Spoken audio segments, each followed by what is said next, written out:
L'hérétique qui a condamné la religion. Jésus contre le temple dans la vision de Spinoza. Attendez, arrêtez tout ce que vous faites, parce que ce que je vais vous révéler dans les prochaines minutes va détruire tout ce qu'on vous a enseigné à l'église, à la synagogue, dans les écoles du dimanche. Et si vous aimez les histoires qui changent complètement votre perspective sur l'histoire, qui exposent les mensonges que les institutions nous ont racontés pendant des siècles, alors n'oubliez pas de vous abonner à cette chaîne maintenant, parce que nous allons explorer des vérités que les autorités religieuses ont essayé d'enterrer pendant 2000 ans. Et pendant que vous y êtes, si vous regardez cette vidéo sur votre téléphone, prenez une seconde pour hype cette vidéo. Appuyez sur ce bouton j'aime. Cela aide énormément à faire passer ce message à plus de personnes. Parce que cette histoire, cette vérité que nous allons déterrer ensemble, c'est quelque chose que tout le monde devrait connaître. Maintenant, écrivez dans les commentaires de quel pays vous nous regardez et à quelle heure vous découvrez cette vidéo. Je veux savoir où dans le monde cette vérité est en train de se propager en ce moment même. France, Brésil, Canada? Quelle heure est-il chez vous pendant que nous déconstruisons ensemble 2 millénaires de manipulation religieuse? Voici la question qui va tout changer. Et pourquoi Jésus a-t-il été exécuté? Non, sérieusement, arrêtez-vous et réfléchissez. Qu'est-ce qu'il a dit ou fait qui était si dangereux, si menaçant, si intolérable que les autorités ont décidé qu'il devait mourir de la manière la plus brutale et humiliante possible? On vous a probablement dit qu'il prétendait être Dieu, qu'il blasphémait, qu'il perturbait l'ordre public. Mais est-ce vraiment pour ça? Ou est-ce que la vraie raison est tellement plus explosive, tellement plus dérangeante pour les institutions religieuses que personne ne veut vraiment en parler? Baruch Spinoza, le philosophe juif qui a été excommunié de sa propre communauté en 756, qui a été maudit avec les malédictions les plus terribles jamais prononcées, qui a vécu le reste de sa vie comme un paria, cet homme a passé des années à étudier exactement cette question. Et ce qu'il a découvert va vous glacer le sang, parce que Jésus n'a pas été exécuté pour avoir prétendu être Dieu. Il a été exécuté pour avoir attaqué la machine à faire de l'argent la plus lucrative du monde antique, pour avoir exposé l'hypocrisie d'un système qui prétendait représenter Dieu mais qui, en réalité, exploitait les pauvres, opprimait les faibles et s'enrichissait sur le dos de la foi des gens ordinaires. Vous pensez que c'est exagéré? Vous pensez que je dramatise? Restez avec moi. Parce que nous allons plonger dans les textes historiques eux-mêmes, dans les mots exacts de Jésus, dans les contextes économiques et politiques de la Judée du 1er siècle. Et à la fin, vous comprendrez pourquoi chaque élite religieuse à travers l'histoire a essayé de cacher cette vérité. Préparez-vous. Parce que l'histoire que vous êtes sur le point d'entendre n'est pas celle qu'on enseigne dans les églises. La purification du temple, l'acte de rébellion économique. Imaginez la scène. C'est la Pâque à Jérusalem, probablement l'année 30 de notre ère. La ville est gonflée à 3 ou 4 fois sa population normale. Des dizaines de milliers de pèlerins juifs ont convergé vers la ville sainte depuis toute la diaspora, Égypte, Babylone, Rome, Alexandrie, Antioche. Ils viennent accomplir leur obligation religieuse, offrir leurs sacrifices, célébrer la libération de leurs ancêtres de l'esclavage égyptien. Le temple de Jérusalem domine l'horizon. C'est le temple d'Hérode, une merveille architecturale qui a nécessité 90 ans de construction. Les murs extérieurs s'élèvent à plus de 40 mètres de hauteur. Les pierres utilisées pour la construction pèsent plusieurs tonnes chacune. L'or qui recouvre le sanctuaire intérieur brille sous le soleil méditerranéen avec une intensité qui force les pèlerins à détourner les yeux. Mais ce n'est pas la magnificence architecturale qui nous intéresse.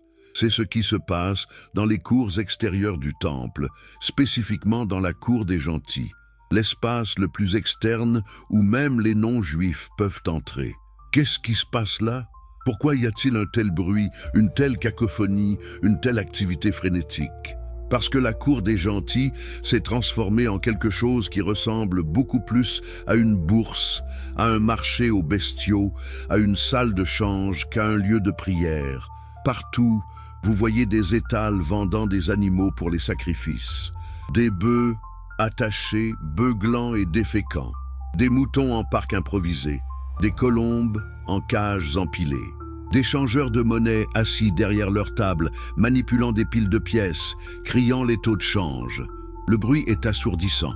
L'odeur est insupportable, un mélange de fumier animal, de sueur humaine, de sang séché, d'encens qui brûle quelque part, plus profondément dans le complexe du temple.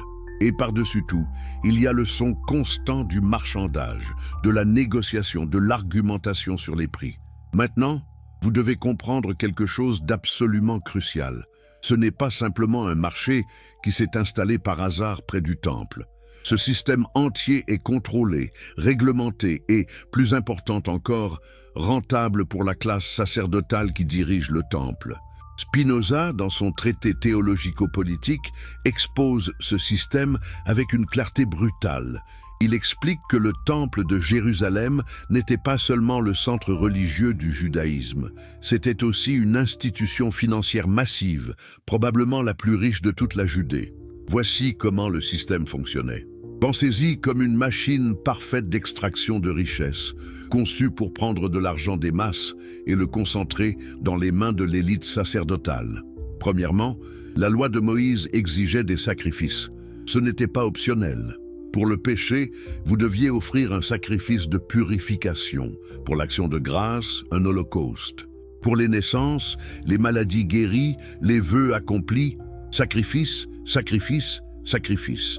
Et ces sacrifices ne pouvaient être offerts qu'à un seul endroit dans tout le monde juif, le temple de Jérusalem. Deuxièmement, les animaux sacrifiés devaient être sans défaut. C'était écrit dans la Torah. Mais qui décidait si un animal était sans défaut? Les inspecteurs du temple, bien sûr, des hommes employés par les prêtres. Et devinez quoi? Si vous ameniez votre propre animal de chez vous, après des jours ou des semaines de voyage, il y avait de fortes chances qu'il trouve quelque chose qui n'allait pas. Une petite cicatrice, une décoloration du plage, une légère boiterie que vous n'aviez même pas remarquée. Votre animal était rejeté. Mais ne vous inquiétez pas. Heureusement, juste là dans la cour des gentils, il y a des vendeurs qui vendent des animaux préapprouvés. Bien sûr, ces animaux coûtent 3 à 5 fois le prix du marché normal. Mais vous n'avez pas le choix, n'est-ce pas? Vous avez voyagé toute cette distance. Vous devez accomplir votre obligation religieuse. Vous payez. Troisièmement, il y a la question de la monnaie. Le temple n'acceptait que les shekels tyriens pour le paiement de la taxe annuelle du temple, une demi-shekel que chaque homme juif devait payer. Pourquoi seulement les shekels tyriens? Officiellement, parce que les pièces romaines portaient des images de l'empereur, ce qui était considéré comme idolâtre. En réalité, parce que cela créait un autre point de profit. Vous arrivez avec vos deniers romains, vos drachmes grecs, vos pièces de monnaie locale. Vous devez les échanger. Et les changeurs de monnaie. Ils travaillent avec l'approbation du temple et ils prennent une commission. Pas une petite commission non plus. Les sources historiques suggèrent des taux pouvant atteindre 20 à 30%. C'est de l'extorsion pure et simple, mais c'est sanctifié, c'est saint, c'est approuvé par Dieu. Maintenant, multipliez tout cela par les dizaines de milliers de pèlerins qui affluent vers Jérusalem 3 fois par an pour les grandes fêtes. Multipliez-le par les sacrifices quotidiens, les offrandes continues, les rituels de purification constants. Les historiens estiment que le temple de Jérusalem générait l'équivalent de dizaines, peut-être de centaines de millions de dollars en revenus annuels modernes. Et où allait tout cet argent? Aux prêtres, à la famille du grand prêtre, à l'aristocratie du temple. Les grands prêtres vivaient dans des palais à Jérusalem. Ils portaient des vêtements somptueux. Ils possédaient de vastes terres. Pendant ce temps, les paysans juifs ordinaires vivaient dans une pauvreté écrasante, lourdement taxés par Rome et par leur propre establishment religieux. Spinoza souligne que c'est exactement le genre de système que les prophètes hébreux avaient dénoncé pendant des siècles. Isaïe avait crié « À quoi me sert la multitude de vos sacrifices ?» dit l'Éternel. Je suis rassasié des holocaustes de béliers et de la graisse des veaux.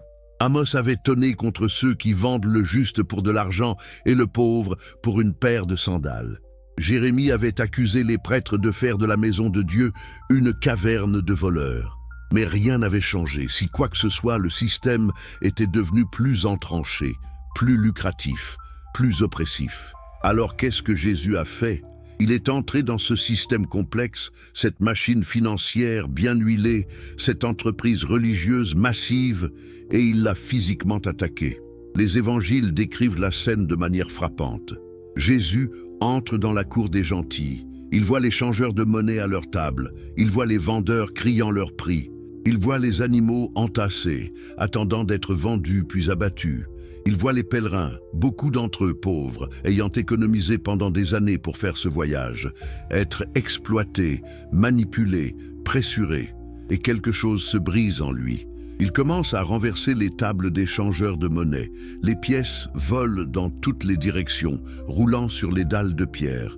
Les changeurs crient, se précipitent pour récupérer leur argent. Jésus renverse les sièges de ceux qui vendent des colombes. Les cages s'écrasent au sol. Les oiseaux s'envolent.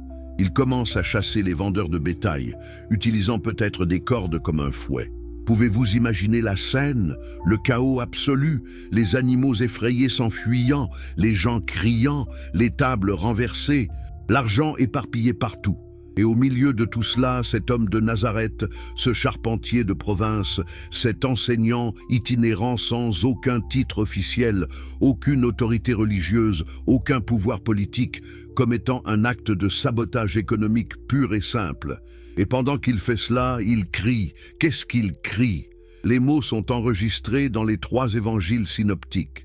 Il est écrit « Ma maison sera appelée une maison de prière, mais vous en avez fait une caverne de voleurs. » Une caverne de voleurs, pas une métaphore, pas une exagération poétique, une accusation littérale de vol organisé, de vol institutionnel. Pensez à la radicalité de cet acte. Jésus n'était pas en train de protester contre une petite corruption. Il n'était pas en train de suggérer des réformes au système. Il attaquait physiquement le moteur économique du judaïsme du temple. Il disait, par ses actions, que tout le système était pourri, que l'establishment religieux entier était criminel. Spinoza souligne que c'est cela, pas ses enseignements théologiques, pas ses affirmations messianiques, qui a scellé le sort de Jésus. Parce qu'on peut tolérer un prédicateur avec des idées étranges. On peut ignorer un guérisseur qui rassemble des foules. On peut même pardonner quelqu'un qui prétend être le Messie. Il y avait eu d'autres prétendants messianiques avant et après Jésus. Mais on ne peut pas tolérer quelqu'un qui menace directement vos profits, quelqu'un qui expose publiquement votre corruption, quelqu'un qui dit à des dizaines de milliers de pèlerins « Vous êtes en train de vous faire voler, ce système entier est une arnaque ». Et ce n'était pas un incident isolé. Les évangiles suggèrent que Jésus a répété cette perturbation, retournant au temple pendant les jours suivants, continuant à enseigner là, continuant à défier l'autorité des prêtres. Imaginez que vous êtes Caïphe, le grand prêtre. Vous avez hérité de cette position de votre beau-père Annas. Votre famille contrôle le sacerdoce depuis des décennies. Vous vivez dans un palais somptueux. Vous avez des arrangements confortables avec les Romains. Ils vous laissent diriger les affaires religieuses. Et en retour, vous gardez le peuple juif sous contrôle. Vous collectez des impôts. Vous maintenez l'ordre.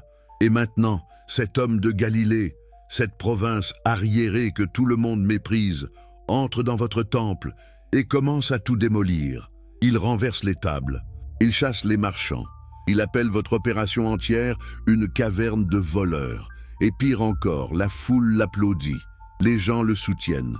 Ils voient ce qu'il fait et ils disent « Oui, c'est vrai, nous sommes volés. Qu'est-ce que vous faites? Comment répondez-vous? Vous ne pouvez pas simplement l'arrêter et dire « Il interfère avec nos profits ».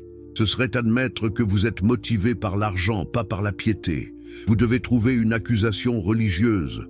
Vous devez le faire paraître comme s'il était le problème, pas le système qui l'expose. Alors commence la recherche de charges qui collent. Blasphème, sédition, prétention messianique, menace de détruire le temple, perturbation de l'ordre public. N'importe quoi qui justifiera son élimination. Mais au cœur de tout cela, la vraie raison est simple et brutale. Jésus menaçait l'argent. Il menaçait le pouvoir. Il menaçait tout le système économico-religieux qui enrichissait les prêtres tout en opprimant les gens ordinaires.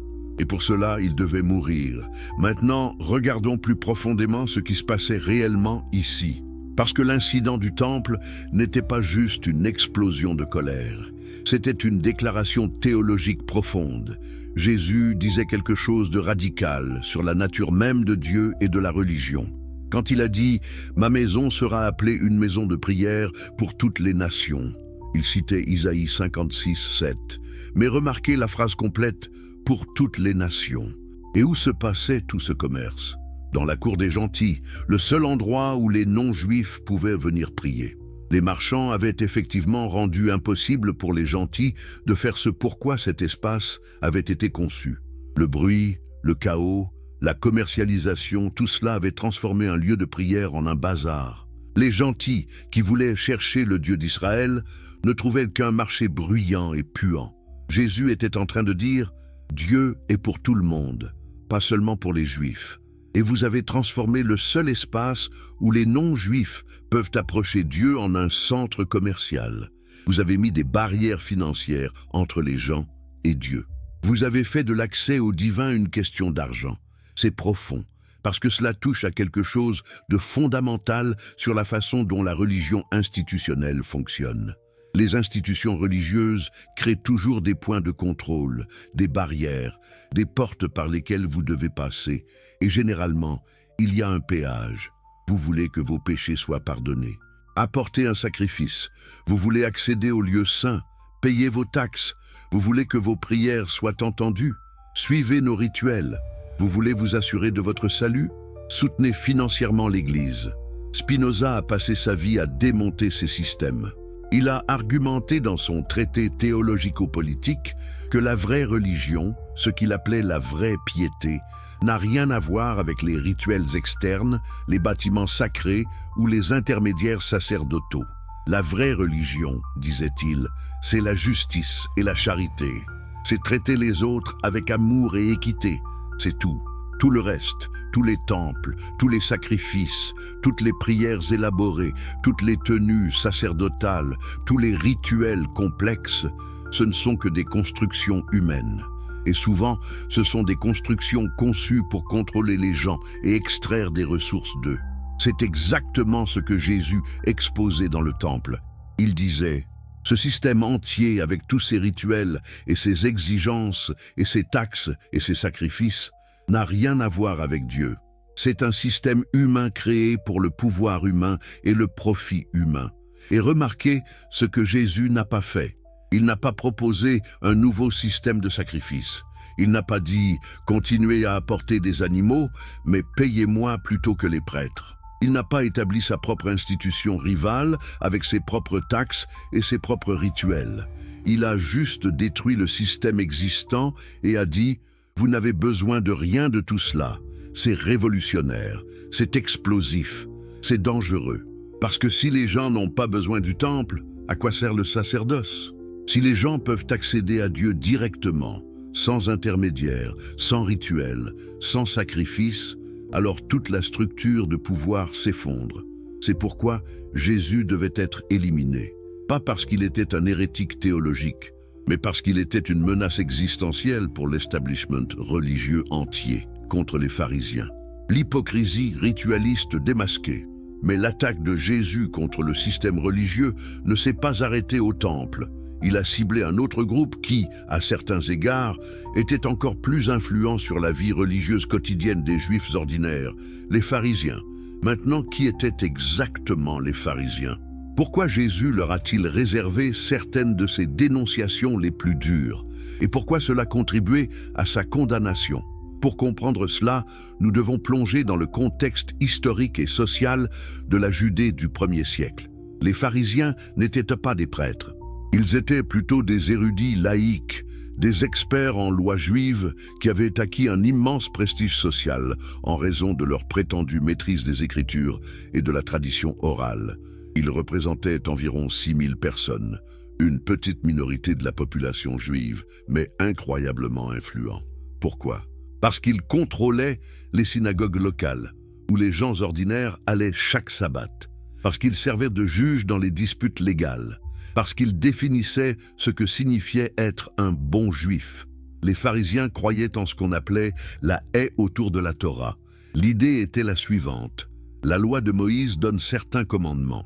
Mais pour vous assurer de ne jamais violer ces commandements, vous devriez créer des règles supplémentaires, une haie de protection autour de la loi véritable. Par exemple, la Torah dit de ne pas travailler le jour du sabbat. Mais qu'est-ce que le travail ? Les pharisiens ont développé 39 catégories de travail interdits, avec d'innombrables sous-catégories. Vous ne pouviez pas semer, labourer, récolter, lier des gerbes, battre, vanner, trier, moudre, tamiser, pétrir, cuire, tondre, blanchir, carder, teindre, filer, tisser, faire des nœuds, défaire des nœuds, coudre, déchirer, piéger, abattre, écorcher, tanner, gratter, marquer, couper, écrire, effacer, construire, démolir, éteindre un feu, allumer un feu, frapper avec un marteau ou transporter d'un domaine à un autre. Vous avez compris, c'était incroyablement complexe. Et ce n'était qu'une des 613 mitzvot, commandements, que les pharisiens interprétaient et élaboraient. Ils avaient des règles sur tout.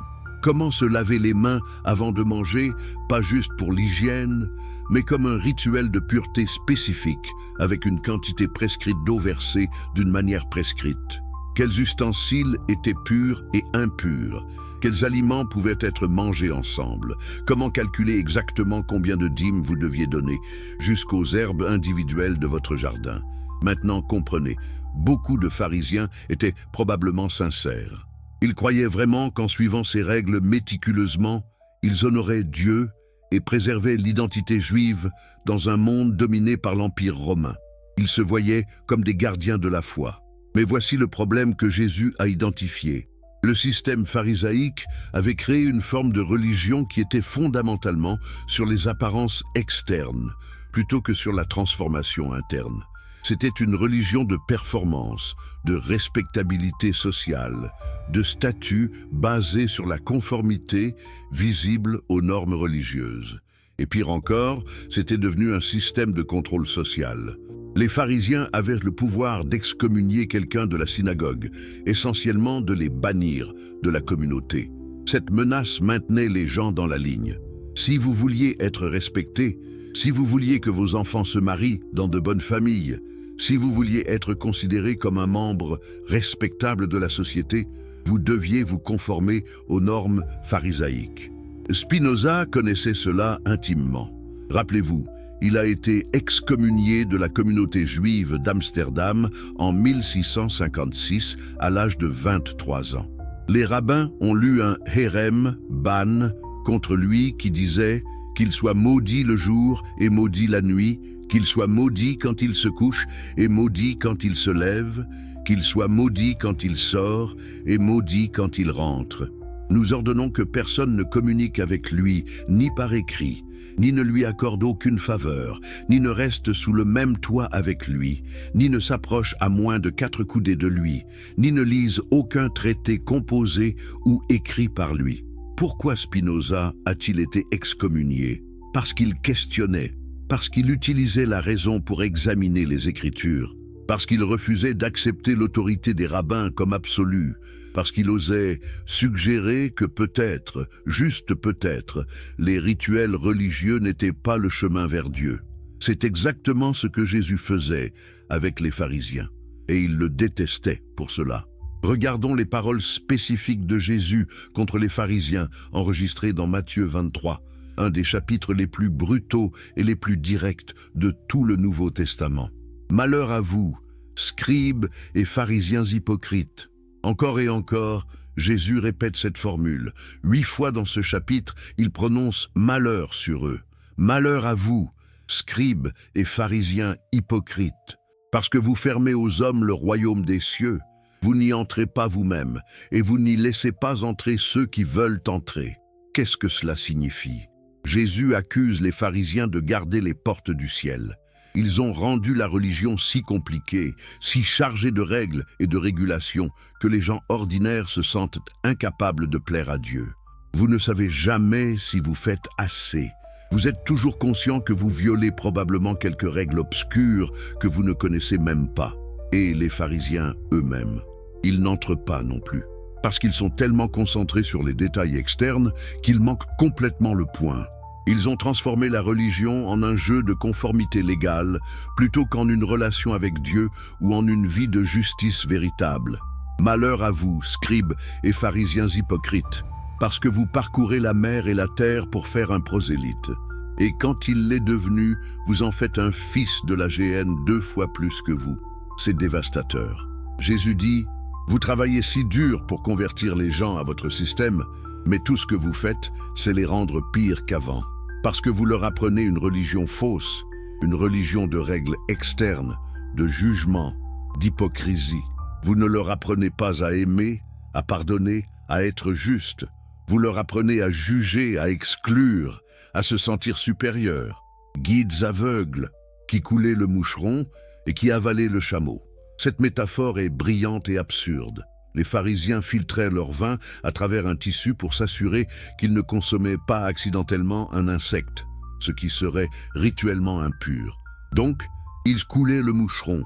Ils prenaient des précautions extrêmes contre les plus petites infractions possibles. Mais en même temps, métaphoriquement, ils avalaient des chameaux. Ils commettaient ou ignoraient d'énormes injustices. Ils obsédaient sur la pureté rituelle tout en opprimant les pauvres.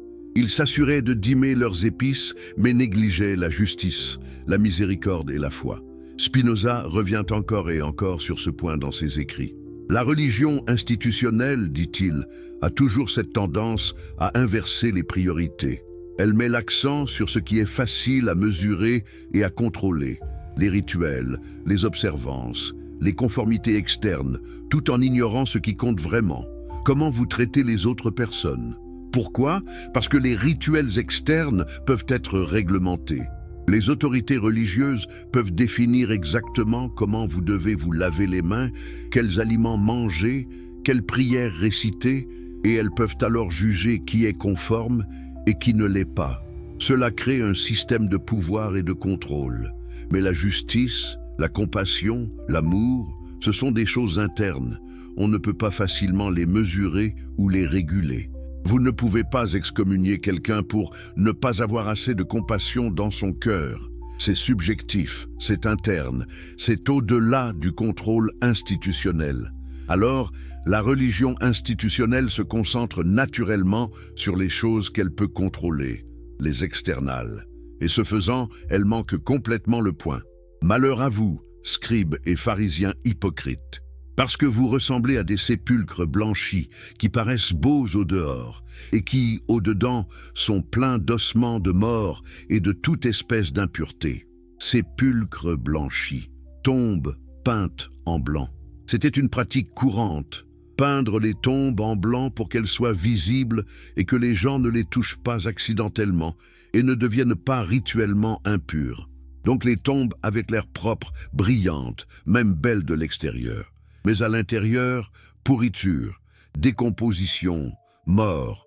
Jésus dit, c'est vous, vous paraissez saints, vous portez vos longues robes, vous affichez vos phylactères, petites boîtes contenant des versets de la Torah portés sur le front et le bras pendant la prière.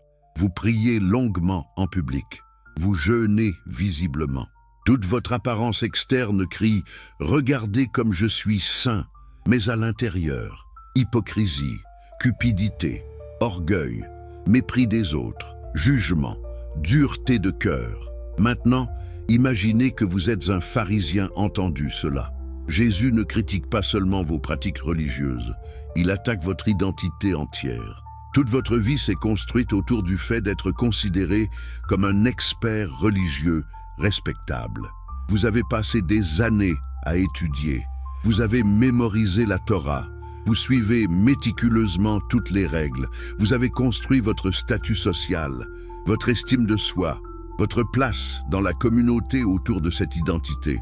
Et cet homme, cet enseignant non formé de Galilée, qui mange avec des collecteurs d'impôts et des pêcheurs, qui ne suit pas les traditions du lavage des mains, qui travaille le jour du sabbat, vous appelle un sépulcre blanchi, un hypocrite, un guide aveugle, un fils de l'enfer.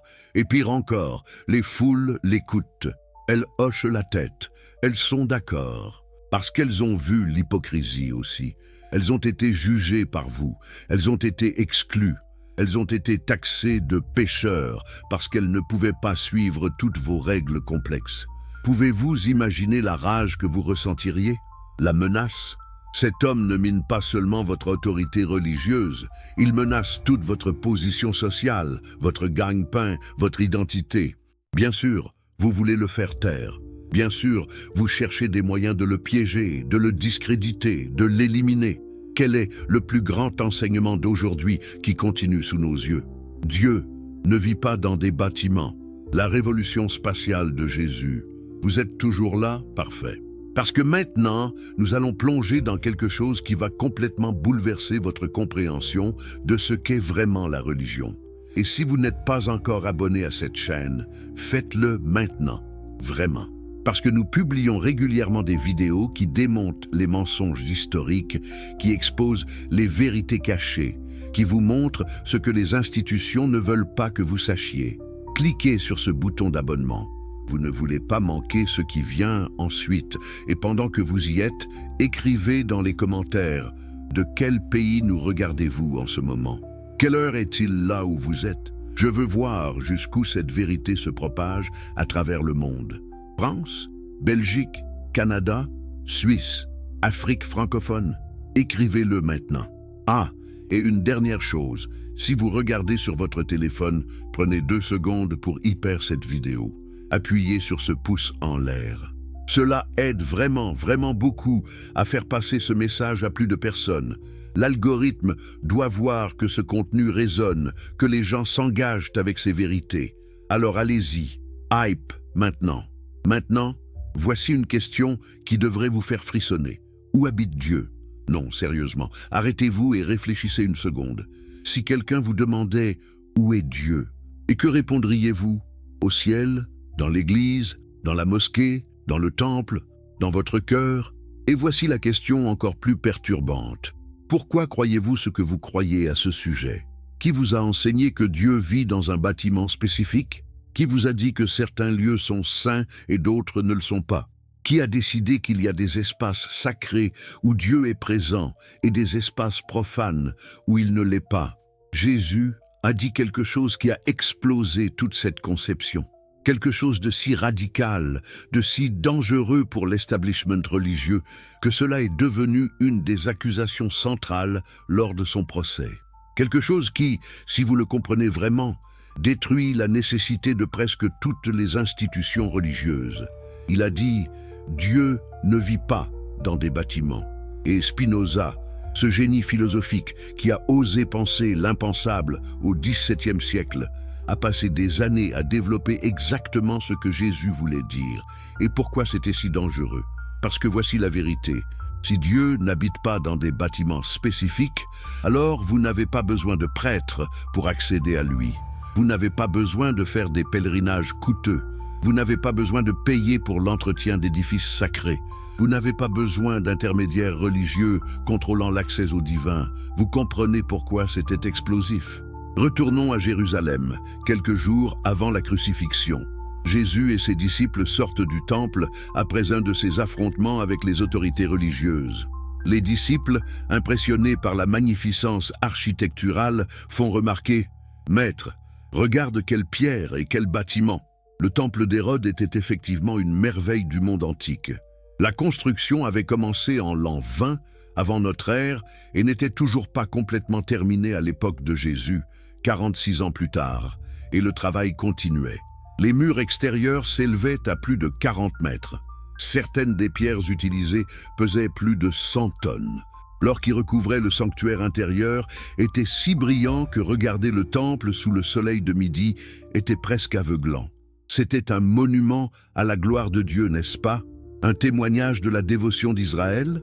Un symbole de la présence divine parmi son peuple? Non, selon Jésus, c'était une distraction, une illusion, un mensonge architectural. Il répond à ses disciples avec des mots qui les glacent. Vous voyez tous ces grands bâtiments, il ne restera pas pierre sur pierre qui ne soit renversée. Imaginez entendre cela. Le temple n'était pas juste un bâtiment. C'était le centre de l'identité juive. C'était le lieu où Dieu habitait selon des siècles de théologie. C'était l'endroit le plus saint de toute la terre. Et Jésus dit, tout cela va être détruit. Complètement, totalement. Pas une pierre sur une autre. Mais il va plus loin. Dans l'évangile de Jean, lors d'un affrontement avec les autorités du temple, Jésus dit quelque chose d'encore plus provocateur. Détruisez ce temple, et en 3 jours, je le relèverai. Les Juifs pensent qu'il parle littéralement. Il a fallu 46 ans pour bâtir ce temple, et toi, tu le relèverais en 3 jours. Ils sont scandalisés. Ils pensent qu'il menace de détruire physiquement le temple. Mais Jean, écrivant des décennies plus tard avec le recul, explique. Mais lui parlait du temple de son corps. Comprenez-vous ce qui se passe ici? Jésus ne parle pas de reconstruction architecture. Il parle de quelque chose de beaucoup plus profond et radical. Il dit, le vrai temple n'est pas ce bâtiment massif de pierre et d'or. Le vrai temple, c'est le corps humain. C'est la personne vivante. C'est la conscience incarnée.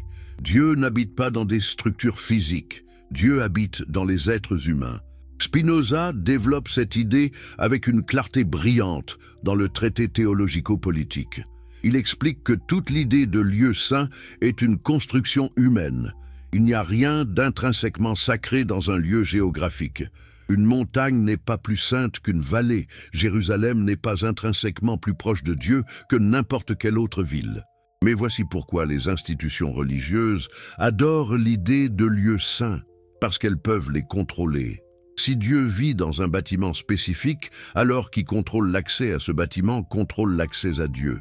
Si vous devez aller à un lieu spécifique pour être entendu par Dieu, alors ceux qui gèrent ce lieu ont un pouvoir énorme sur vous. Regardons comment cela fonctionnait dans le judaïsme du temple. Le complexe du temple était divisé en zones de sainteté croissante. D'abord, la cour des gentils, où même les non-juifs pouvaient entrer, mais nous avons déjà vu qu'elle était devenue un marché. Ensuite, la cour des femmes, où les femmes juives pouvaient aller, mais pas plus loin. Puis la cour d'Israël, où les hommes juifs pouvaient entrer. Puis la cour des prêtres, réservée aux prêtres seulement. Et finalement, le Saint des Saints, le lieu le plus intérieur, où résidait supposément la présence de Dieu et où seul le grand prêtre pouvait entrer, et seulement une fois par an, le jour de l'expiation. Voyez-vous la structure? C'est une hiérarchie d'accès. Plus vous êtes proche du centre, plus vous êtes saint. Et qui décide qui peut aller où? Les prêtres. L'establishment religieux, c'est du contrôle pur et simple. C'est du pouvoir institutionnalisé. Et c'est exactement ce contre quoi Jésus se rebellait. Mais il y a une scène dans les évangiles qui illustre cela encore plus clairement. C'est la rencontre de Jésus avec la femme samaritaine au puits de Jacob. Maintenant, pour comprendre la radicalité de cette scène, vous devez comprendre le contexte. Les Juifs et les Samaritains se détestaient. Les Samaritains étaient considérés comme des hérétiques, des métis religieux et ethniques. Ils adoraient Dieu sur le mont Garizim, au lieu de Jérusalem. Ils n'acceptaient que les 5 premiers livres de la Bible hébraïque. Les Juifs pieux évitaient même de traverser la Samarie. Ils faisaient un long détour plutôt que de risquer une contamination rituelle. Et voilà Jésus, non seulement en Samarie, mais en train de parler à une femme samaritaine. C'est déjà scandaleux sur plusieurs niveaux. Un rabbin ne devrait pas parler en public à une femme qui n'est pas sa femme ou sa parente, et certainement pas à une Samaritaine. Et certainement pas à une Samaritaine qui, comme le révèle la conversation, a eu 5 maris et vit maintenant avec un homme qui n'est pas son mari. Mais voici où la conversation devient vraiment explosive. La femme, essayant peut-être de détourner l'attention de sa vie personnelle, soulève une question théologique. « Seigneur, je vois que tu es un prophète. Nos pères ont adoré sur cette montagne, et vous dites que le lieu où il faut adorer est à Jérusalem. C'est la grande question divisive entre Juifs et Samaritains. Où doit-on adorer Dieu? À Jérusalem ou sur le mont Garizim? C'est une question de géographie sacrée. C'est une question d'identité religieuse. C'est une question qui a provoqué des conflits, des violences, des guerres. Et Jésus répond d'une manière qui doit avoir choqué cette femme. « Femme, crois-moi, l'heure vient où ce ne sera ni sur cette montagne, ni à Jérusalem que vous adorerez le Père. » Attendez, Quoi? Ni sur cette montagne, ni à Jérusalem? Mais ce sont les deux seuls lieux considérés comme légitimes par leurs traditions respectives. Jésus est en train de dire que les deux ont tort. Il continue, mais l'heure vient, et elle est déjà venue, où les vrais adorateurs adoreront le Père en esprit et en vérité, car ce sont là les adorateurs que le Père demande. Dieu est esprit, et il faut que ceux qui l'adorent en esprit et en vérité. En esprit et en vérité, pas dans un lieu, pas à travers des rituels spécifiques, pas via un système religieux particulier, en esprit et en vérité. Spinoza saisit immédiatement l'implication révolutionnaire de cela. Jésus est en train de démolir complètement le concept de géographie sacrée. Il dit: Dieu n'est pas localisé, Dieu n'habite pas sur des montagnes ou dans des villes. Dieu est esprit, ce qui signifie non physique, non spatial, non limité par la géographie. Donc, si Dieu est esprit, alors l'adoration vraie n'a rien à voir avec où vous êtes physiquement. Vous pouvez être à Jérusalem, ou sur le mont Garizim, ou dans une hutte en Galilée, ou dans un désert, ou au milieu de l'océan. Cela n'a aucune importance. L'adoration vraie est une question d'état intérieur, pas de localisation externe. Comprenez-vous à quel point c'est radical? À quel point c'est dangereux pour toute institution religieuse? Parce que si l'adoration peut avoir lieu n'importe où, alors pourquoi avez-vous besoin du temple? Pourquoi avez-vous besoin de faire des pèlerinages? Pourquoi avez-vous besoin de donner de l'argent pour l'entretien de bâtiments sacrés? Pourquoi avez-vous besoin de prêtres contrôlant l'accès à des espaces saints? Toute la structure de pouvoir s'effondre. Et remarquez à qui Jésus révèle cela. Pas aux autorités religieuses de Jérusalem, pas aux disciples masculins, à une femme samaritaine de réputation douteuse au bord d'un puits, à quelqu'un qui est triplement marginalisé par son genre, son ethnicité et son histoire personnelle. Jésus est en train de dire: Dieu n'est pas le monopole des élites religieuses masculines juives à Jérusalem. Dieu est accessible à tous, partout, tout le temps. Même peut-être surtout à ceux que les institutions religieuses rejettent et marginalisent.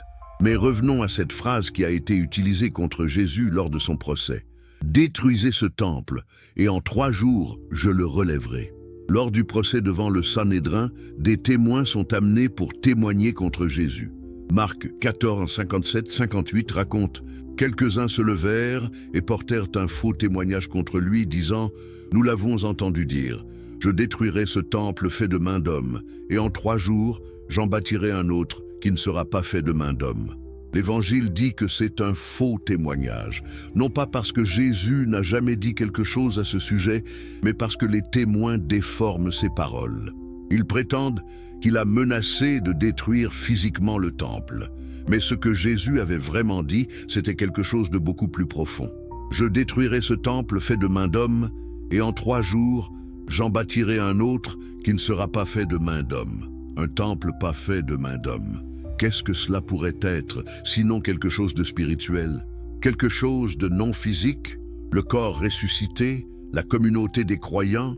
La présence de Dieu dans l'humanité elle-même? Spinoza voit ici Jésus établir une distinction fondamentale entre 2 types de religions. Il y a la religion des structures externes. Les temples, les rituels, les prêtres, les sacrifices, toutes les choses faites de main d'homme.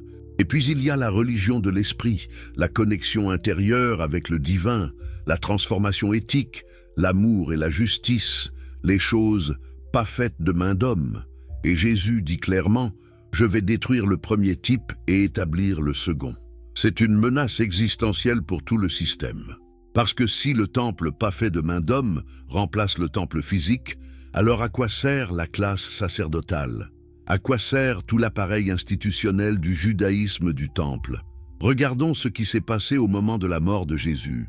Les 3 évangiles synoptiques, Matthieu, Marc et Luc, rapportent tous le même événement étrange. « Et voici, le voile du temple se déchira en 2, depuis le haut jusqu'en bas. » Le voile du temple.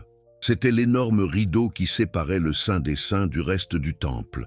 C'était la barrière finale entre Dieu et l'humanité. Seul le grand prêtre pouvait passer derrière ce voile, et seulement 1 fois par an, avec le sang du sacrifice pour l'expiation. Ce voile représentait tout le système de médiation religieuse. Il disait « Vous ne pouvez pas vous approcher de Dieu directement. Vous avez besoin d'un intermédiaire. Vous avez besoin d'un prêtre. Vous avez besoin d'un système. Vous avez besoin de rituels et de sacrifices et de toute cette structure complexe. Et au moment où Jésus meurt, ce voile se déchire. De haut en bas, pas de bas en haut, comme ce serait le cas si un humain le déchirait. Le symbolisme est clair. Dieu lui-même déchire la barrière. La séparation entre le divin et l'humain est abolie. Spinoza interprète cela comme la fin symbolique de toute médiation religieuse. Il n'y a plus de lieu interdit, il n'y a plus de saint des saints accessible seulement aux élites religieuses. Il n'y a plus de hiérarchie d'accès à Dieu. La barrière est détruite. Maintenant, l'ironie historique est que 40 ans après la crucifixion de Jésus, en l'an 70 de notre ère, les Romains ont effectivement détruit le temple. Complètement, totalement. Pas une pierre sur une autre, exactement comme Jésus l'avait prédit. Pourquoi les Romains l'ont-ils fait? Parce que les Juifs s'étaient révoltés. La grande révolte juive de 66-70 CE était une tentative désespérée de se libérer du contrôle romain. Les Romains ont assiégé Jérusalem, ont finalement percé les murs, ont massacré des centaines de milliers de personnes et ont systématiquement démoli le temple. Titus, le général romain qui dirigeait le siège, a ordonné que le temple soit rasé. Ses soldats l'ont incendié. L'or du sanctuaire a fondu dans les fissures entre les pierres, et les soldats, voulant récupérer cet or, ont littéralement démantelé le temple pierre par pierre, pas une pierre sur une autre. La prophétie de Jésus s'est accomplie à la lettre. Et qu'est-il arrivé au judaïsme après la destruction du temple? Il a survécu, il s'est adapté, il s'est transformé. Les sacrifices ont pris fin, ils ne pouvaient plus être offerts sans le temple. La classe sacerdotale a perdu son pouvoir. Le judaïsme rabbinique a émergé, centré sur la Torah et la tradition orale plutôt que sur le temple et les sacrifices. En d'autres termes, le judaïsme a survécu en devenant exactement ce que Jésus avait préconisé, une religion de l'esprit plutôt qu'une religion du temple. Une religion de l'étude et de l'éthique plutôt qu'une religion de sacrifice et de prêtres. Spinoza souligne cette ironie. Le christianisme et le judaïsme rabbinique, les deux mouvements qui ont émergé après la destruction du temple, ont tous deux abandonné les sacrifices animaux et le culte centré sur le temple. Ils ont tous deux reconnu en pratique, sinon en théorie, que Dieu n'habite pas dans des bâtiments. Mais voici l'ironie encore plus profonde. Qu'a fait le christianisme institutionnel au cours des siècles suivants? Il a reconstruit exactement ce que Jésus avait détruit. De nouvelles églises saintes, de nouvelles cathédrales massives, de nouveaux espaces sacrés où Dieu est supposément présent d'une manière spéciale, de nouveaux prêtres contrôlant l'accès au divin, un nouveau système de médiation religieuse, les pèlerinages à Rome, à Jérusalem, à Saint-Jacques-de-Compostelle, les reliques saintes, les autels sacrés, les sanctuaires. Tout le système de géographie sacrée que Jésus avait démoli a été soigneusement reconstruit. Pourquoi?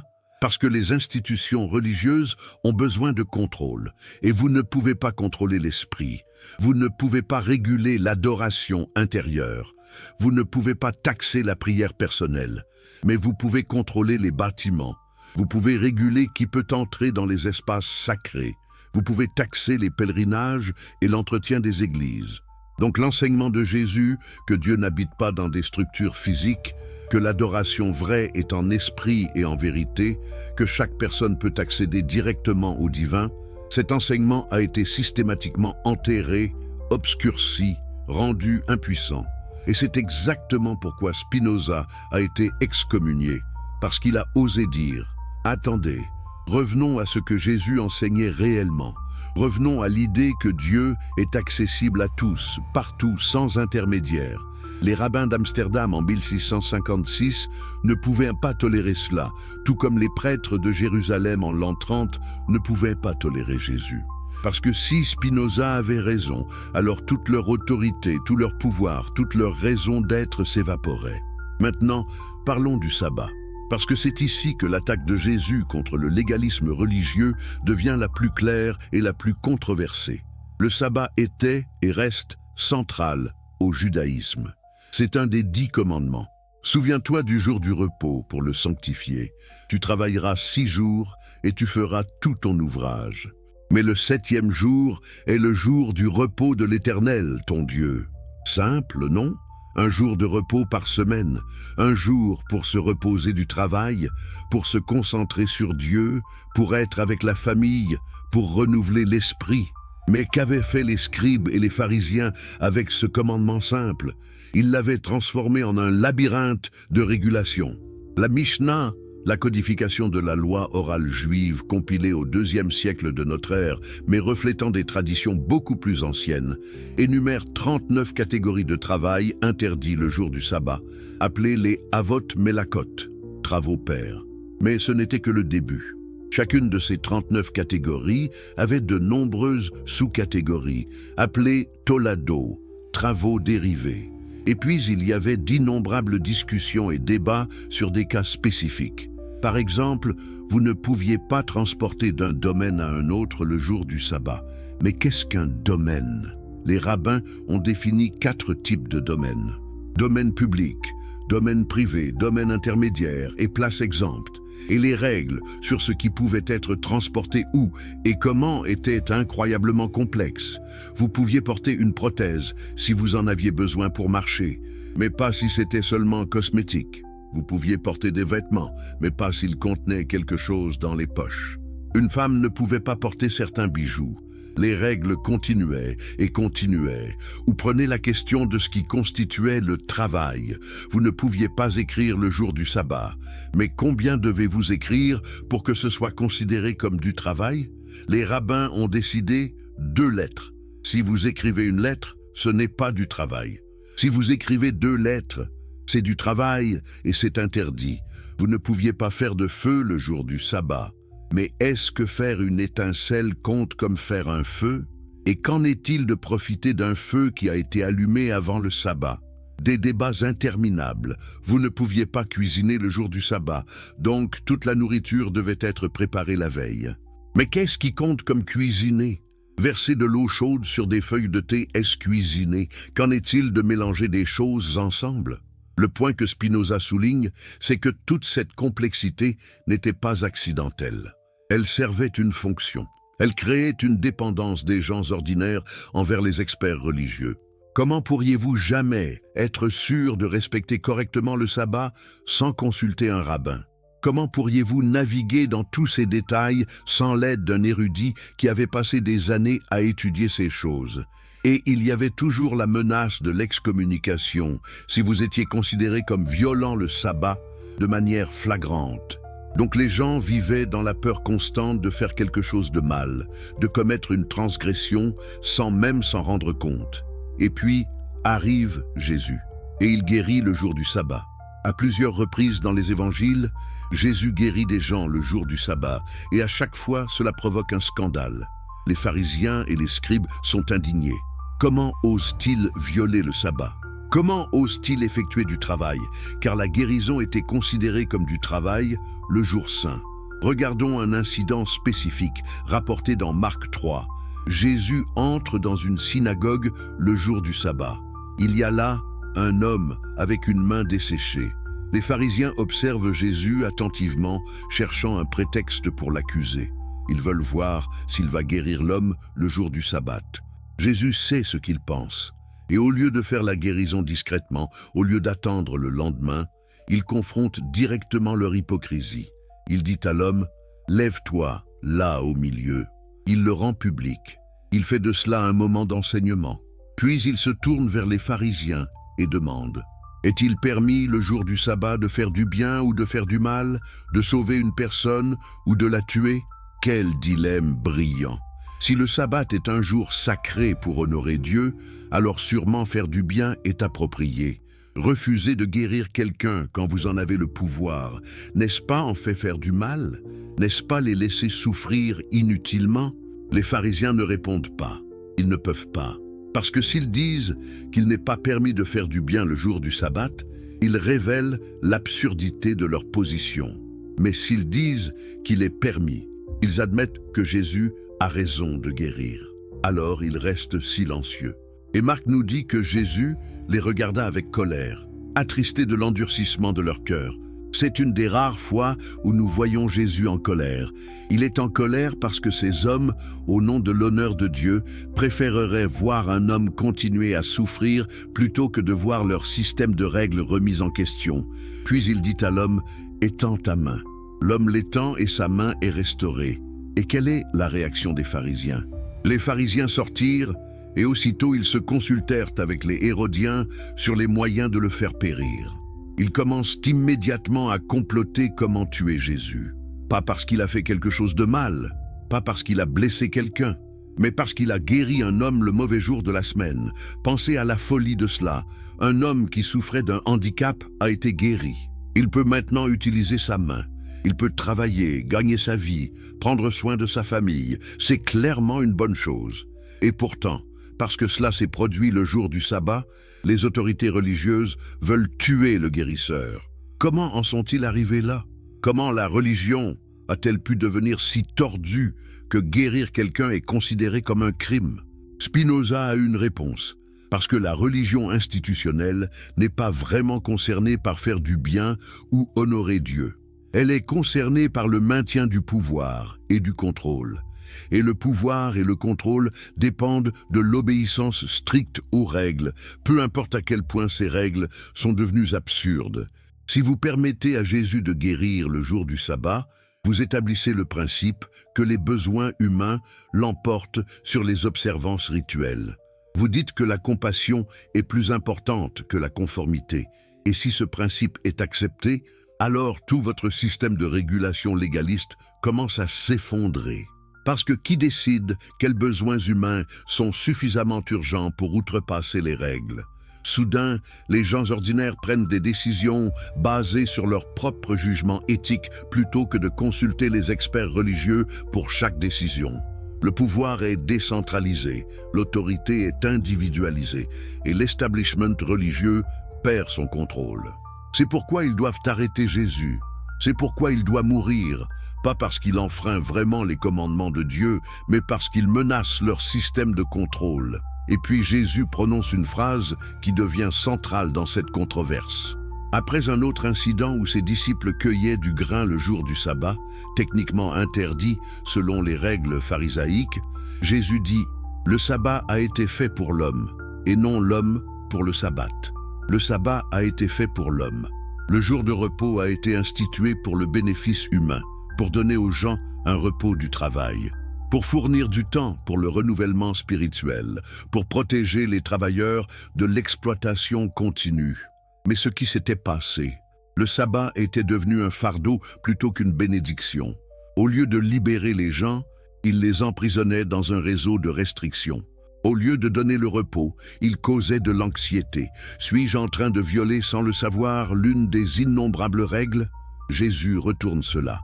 Il dit « Non, vous avez tout inversé. L'homme n'a pas été créé pour servir le sabbat. Le sabbat a été créé pour servir l'homme. C'est un outil pour le bien-être humain, pas une fin en soi. » Et puis il va plus loin. De sorte que le Fils de l'homme est Seigneur même du sabbat. Le Fils de l'homme, un titre que Jésus utilise constamment pour se désigner, est Seigneur du sabbat. C'est une affirmation d'autorité extraordinaire. Il ne dit pas seulement qu'il peut interpréter les règles du sabbat différemment, il dit qu'il a autorité sur le sabbat lui-même. Pour les oreilles juives, c'était choquant. Qui peut avoir autorité sur un des 10 commandements donnés par Dieu lui-même? Seul Dieu. Donc soit Jésus se déclare Dieu, ce qui serait du blasphème, soit il dit quelque chose d'encore plus radical. Spinoza suggère que c'est la seconde option. Jésus ne prétend pas être l'unique Fils de Dieu en un sens métaphysique exclusif. Il prétend plutôt que chaque être humain, chaque fils de l'homme, a autorité pour discerner comment observer le sabbat d'une manière qui sert vraiment le bien humain. En d'autres termes, votre propre conscience, votre propre jugement éthique, votre propre compréhension de ce que Dieu veut vraiment, cela a autorité sur les interprétations légalistes des experts religieux. Vous n'avez pas besoin de demander la permission à un rabbin pour faire du bien le jour du sabbat. Vous n'avez pas besoin de consulter un manuel de règles pour savoir si sauver une vie est approprié. Vous savez, dans votre cœur, ce qui est juste.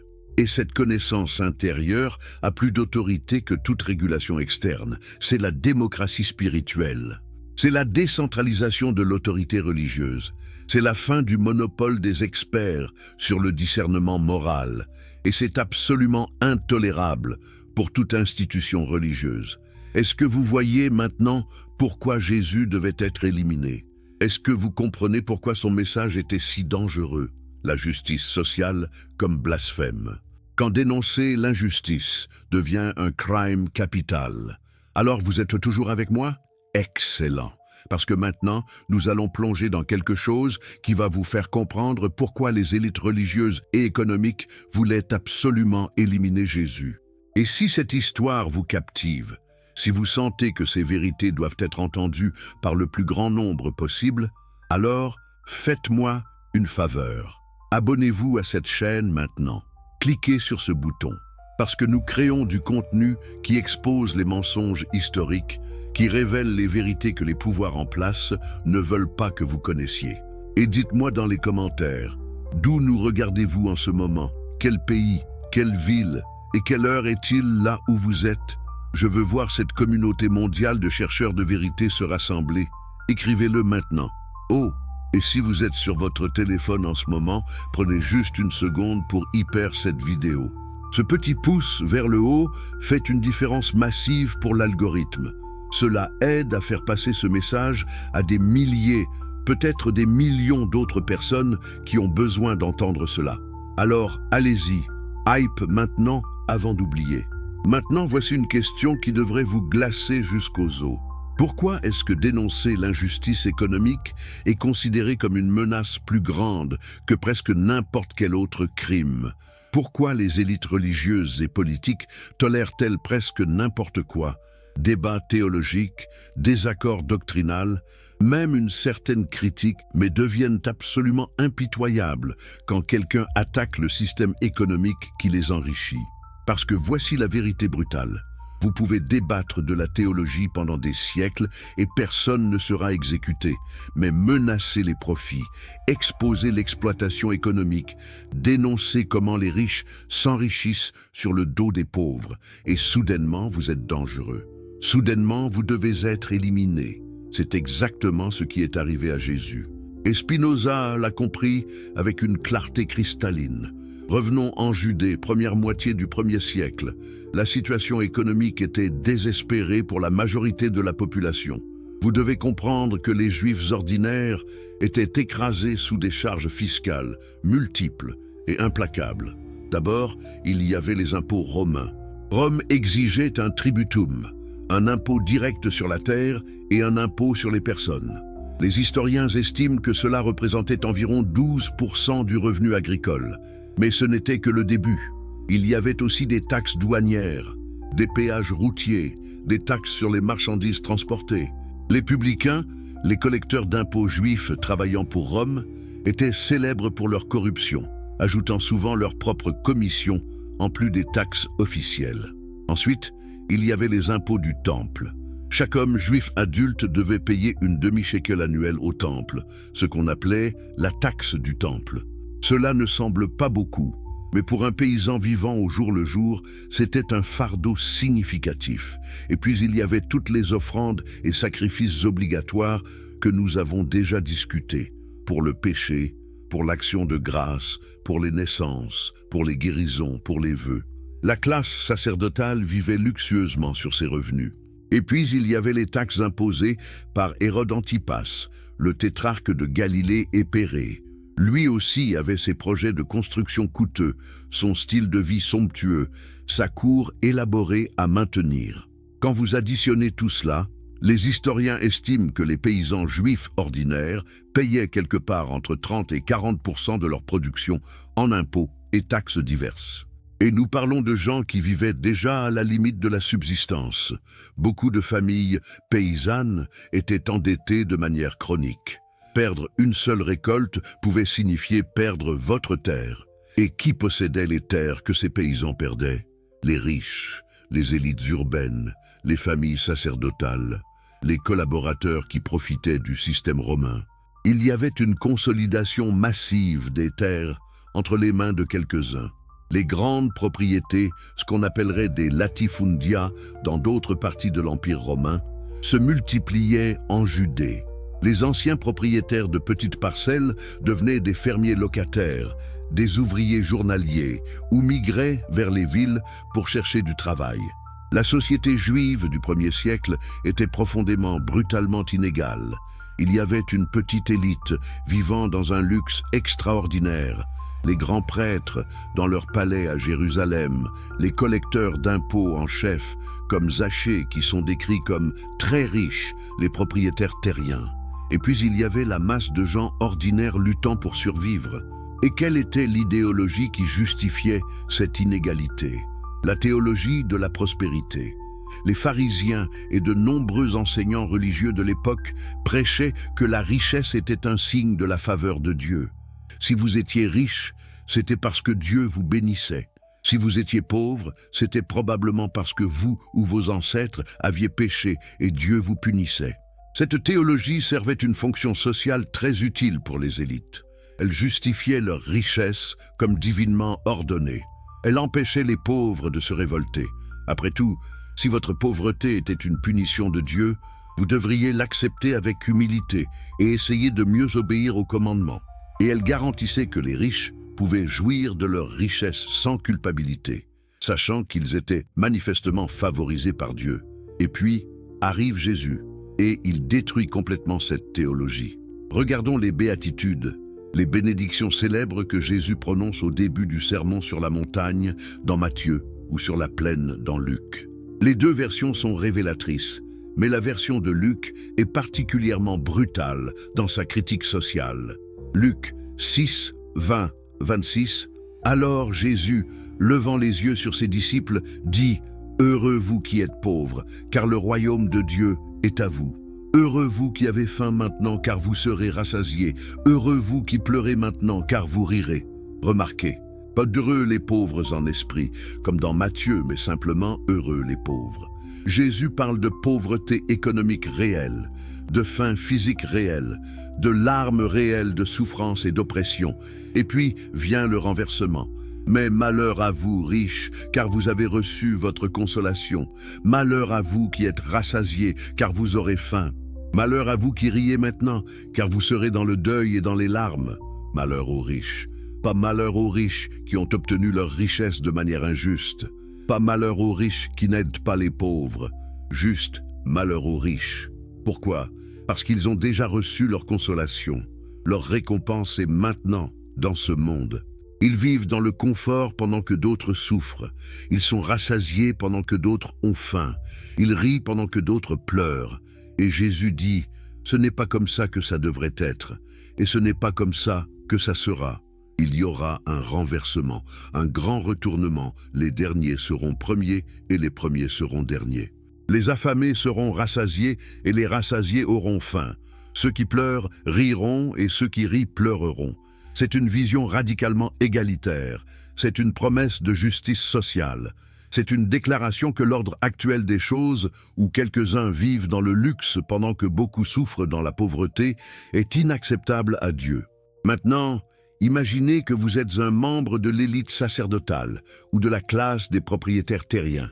Vous avez construit toute votre identité autour de l'idée que votre richesse est une bénédiction de Dieu, une preuve de sa faveur. Vous donnez généreusement au temple, sachant bien sûr que cela renforce le système qui vous enrichit.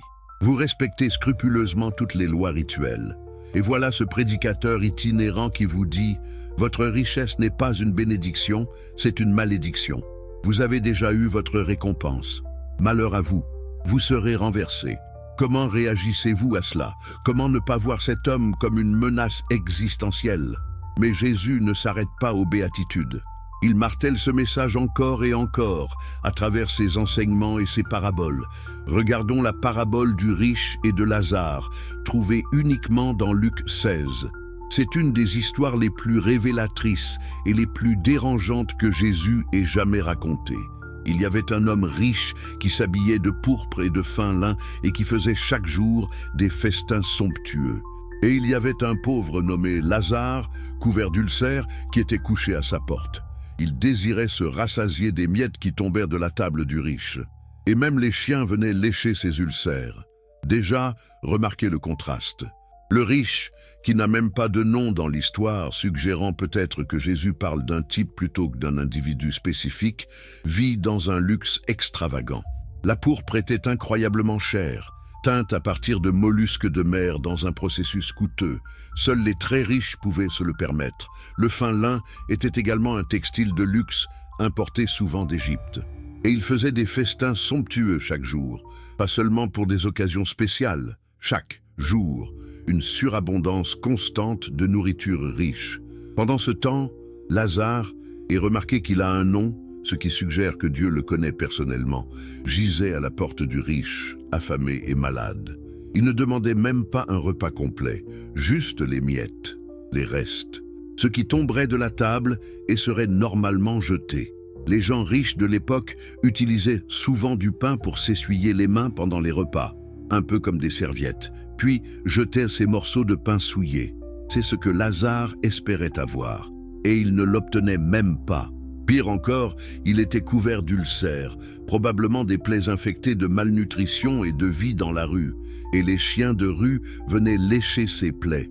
Dans la culture juive, les chiens étaient considérés comme impurs. Donc, Lazare était tellement bas, tellement dégradé, que même les animaux impurs s'approchèrent de lui. Et où tout cela se passe-t-il? À la porte du riche, juste devant sa maison. Le riche ne pouvait pas manquer de voir Lazare chaque fois qu'il entrait ou sortait. Ce n'est pas comme si Lazare était caché dans une ruelle lointaine. Il était là, visible, impossible à ignorer. Et quelle est l'action du riche? Rien, absolument rien. Il ne donne pas de nourriture à Lazare. Il ne lui offre pas d'aide médicale. Il ne fait pas apporter ses restes. Il ne fait littéralement rien. Maintenant, la suite de l'histoire. Le pauvre mourut, et il fut porté par les anges dans le sein d'Abraham. Le riche mourut aussi, et il fut enseveli. Dans le séjour des morts, il leva les yeux, et tandis qu'il était en proie au tourment, il vit de loin Abraham et Lazare dans son sein. Remarquez ce qui se passe. Lazare meurt, probablement de faim et d'infection, et est immédiatement transporté au paradis, spécifiquement dans le sein d'Abraham, une expression juive pour le lieu de plus grand honneur et confort dans l'au-delà. Le riche meurt aussi. Et remarquez qu'il fut enseveli, ce qui signifie probablement qu'il a eu un enterrement élaboré et coûteux, avec des pleureuses professionnelles, un tombeau familial orné, tous les rituels appropriés. Mais tout cela ne l'aide pas. Il se retrouve dans le Hadès, en tourment. Et voici où la parabole devient vraiment révélatrice. Le riche lève les yeux et voit Abraham au loin avec Lazare à ses côtés. Il crie « Père Abraham, aie pitié de moi et envoie Lazare pour qu'il trempe le bout de son doigt dans l'eau et me rafraîchisse la langue, car je souffre cruellement dans cette flamme. » Plusieurs choses sont stupéfiantes ici. Premièrement, le riche connaît le nom de Lazare. Il l'a toujours connu. Ce n'était pas un étranger anonyme. Il savait qui était cet homme affamé et malade à sa porte, et il n'a rien fait. Deuxièmement, même dans le tourment, même après la mort, le riche traite toujours Lazare comme un serviteur. Envoie Lazare, pas « puis-je parler à Lazare », mais « envoie-le me servir ». Il s'attend toujours à ce que Lazare soit à son service. Abraham répond « Mon enfant, souviens-toi que tu as reçu tes biens pendant ta vie et que Lazare a eu les maux pendant la sienne. Maintenant, il est ici consolé, et toi, tu souffres. Tu as reçu tes biens pendant ta vie. » C'est exactement ce que Jésus a dit dans les Béatitudes. « Malheur à vous, riches, car vous avez reçu votre consolation. » Le riche a eu sa récompense. Il a vécu dans le luxe. Il a festoyé somptueusement. Il a porté de la pourpre et du fin lin. C'était son paradis, ici et maintenant. Et maintenant, il n'y a plus rien pour lui. Pendant ce temps, Lazare a eu les maux pendant la sienne. Il a souffert dans cette vie. Et maintenant, il est consolé. Maintenant, il reçoit ce qui lui a été refusé sur terre. C'est un renversement total, un retournement complet de la fortune. Mais voici la partie vraiment dérangeante de la parabole, celle dont personne n'aime parler. De quoi est accusé le riche? Quel péché a-t-il commis qui l'a envoyé en enfer? Il n'a pas adoré d'idole, il n'a pas blasphémé contre Dieu, il n'a pas tué, il n'a pas volé, il n'a pas commis d'adultère, il n'a pas porté de faux témoignages. Son seul crime était l'indifférence, l'apathie. Il a vu la souffrance et n'a rien fait. Il avait les moyens d'aider et a choisi de ne pas le faire. Il vivait dans le luxe pendant qu'un homme mourait de faim à sa porte. C'est tout. C'est suffisant pour la damnation selon Jésus. Spinoza voit ici une des intuitions morales les plus profondes de Jésus. Le péché n'est pas seulement dans les actions mauvaises, c'est aussi dans l'inaction face à la souffrance. Ce n'est pas seulement faire du mal, c'est aussi ne pas faire le bien quand vous en avez le pouvoir. L'indifférence à la souffrance humaine, spécialement quand vous avez les ressources pour l'alléger, est un péché moral grave, peut-être le péché le plus grave de tous. Maintenant, regardons une autre rencontre que Jésus a eue avec un homme riche. Celle-ci enregistrée dans les 3 évangiles synoptiques, ce qui suggère son importance pour la communauté chrétienne primitive. Un homme riche, Marc l'appelle un homme. Mais Matthieu dit qu'il était jeune et Luc dit qu'il était un chef ou dirigeant, peut-être un membre du Sanhédrin, vient voir Jésus et lui demande « Bon maître, que dois-je faire pour hériter la vie éternelle ?» C'est une question sincère, semble-t-il. Cet homme veut vraiment savoir. Il a probablement tout fait correctement selon les normes religieuses de son époque. Il a respecté les commandements. Il a donné au temple. Il est un membre respectable de la société. Mais il sent qu'il manque quelque chose. Il cherche une assurance. Jésus commence par énumérer certains des commandements. Ne commets pas d'adultère, ne tue pas, ne vole pas, ne porte pas de faux témoignages, ne fais de tort à personne, honore ton père et ta mère. Le jeune homme répond avec confiance « Maître, j'ai observé toutes ces choses dès ma jeunesse. » Et Marc nous dit quelque chose de beau. Jésus, l'ayant regardé, l'aima. Il y a quelque chose dans l'honnêteté de cet homme, dans sa recherche sincère, qui touche Jésus. Mais ensuite vient le défi. Il te manque une chose. Va, vends tout ce que tu as, donne-le aux pauvres, et tu auras un trésor dans le ciel. Puis viens et suis-moi. Une chose, juste une chose te manque. Mais c'est tout. C'est la seule chose. Vends tout ce que tu as, pas seulement une partie, pas seulement tes possessions excédentaires, tout. Donne-le aux pauvres, pas au temple où cela enrichirait les prêtres, aux pauvres, directement aux personnes dans le besoin. Et puis viens me suivre. Rejoins ce mouvement itinérant de disciples sans domicile fixe qui dépendent de l'hospitalité des autres. Comment le jeune homme réagit-il? Mais affligé de cette parole, cet homme s'en alla tout triste, car il avait de grands biens. Il s'en va triste. Il ne peut pas le faire. Sa richesse est trop importante pour lui. Elle fait partie de son identité, de sa sécurité, de son statut social. Il ne peut pas l'abandonner, même pour la vie éternelle. Et Jésus, regardant autour de lui, dit à ses disciples qu'il sera difficile à ceux qui ont des richesses d'entrer dans le royaume de Dieu. Les disciples sont stupéfaits. Pourquoi? Parce qu'ils ont grandi avec la théologie de la prospérité. Ils croient que la richesse est un signe de la faveur de Dieu. Si les riches ont du mal à entrer dans le royaume, qui peut être sauvé? Jésus continue.